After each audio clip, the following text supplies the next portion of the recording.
We can create some melodies or use some rhythm in a group where we have a soloist that only by clapping decide a rhythm and the other will follow him.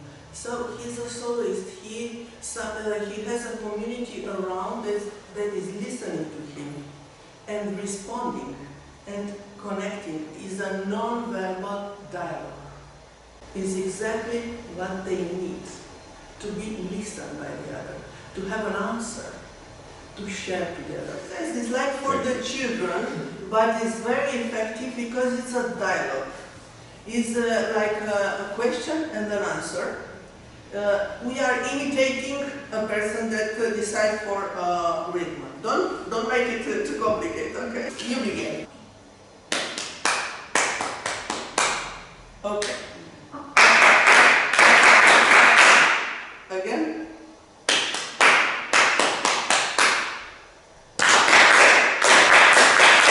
Good. You can.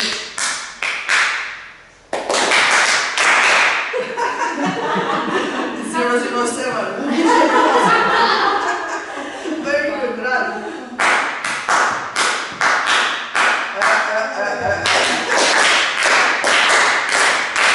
Bravo.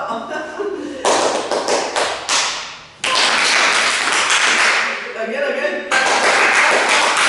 Perfect. Don't okay.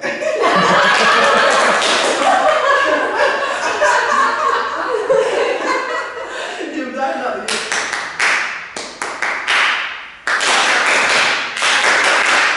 You can also say, ta ta ta.